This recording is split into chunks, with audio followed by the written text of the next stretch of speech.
city-county shops are built on a major, over the top of a major portion of the parent tailings waste unit, which is slated to be removed, at least the consideration of that removal is part of the state of Montana's restoration plan for the Silverville Creek corridor. So obviously, in order to get rid of those tailings in that event, we would have to move our city-county shops, and so the state gave us $30,000 to commission a siting analysis and look a little bit deeper into where we would be looking at our new county shop complex location, along with some conceptual designs of how we would situate all of those pieces. There's an RFP that has been released on that, and so what it's going to look at is it's going to look at 3 prime locations. One being there's a location formerly a reclaimed former Superfund site that's below due south of the Belmont Headframe and Maroon Activity Center.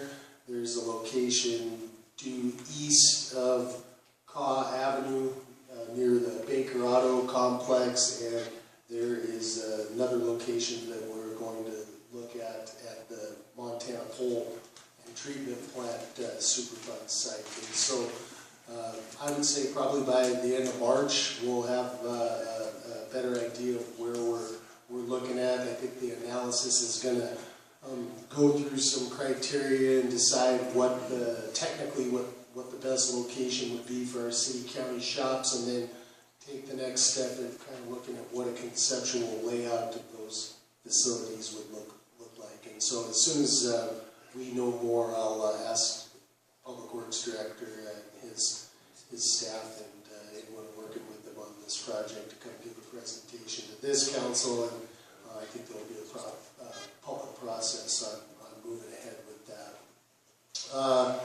Couple more quick updates on positions that we have out there. As you know, we are in the midst of filling both our public information officer position as well as our historic preservation officer position. The public and online administration officer position, we have gone through our initial screening, and we have a first round of interviews with candidates scheduled for this Friday, at which point we hope to cull that number of applicants down to a smaller number to do a more in-depth series of interviews.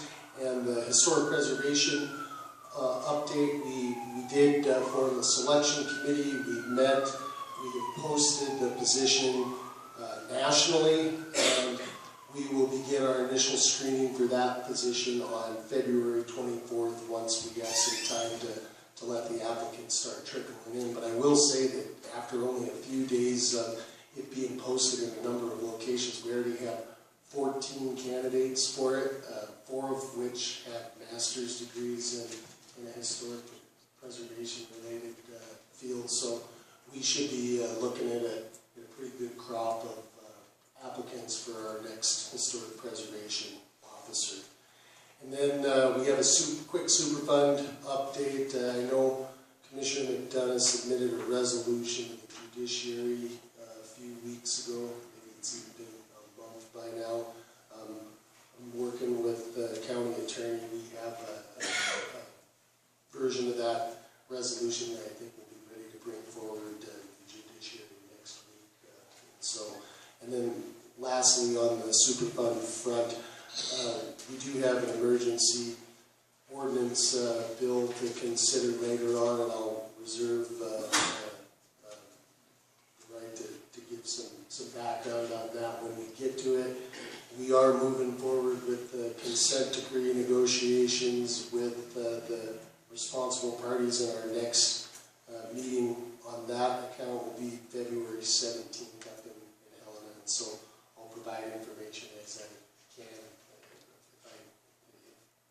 I might remind folks that the judge has a closed order on that for confidentiality reasons, but I will provide as much information as I feel I can without violating that judge's order. So that will conclude the chief executive's report.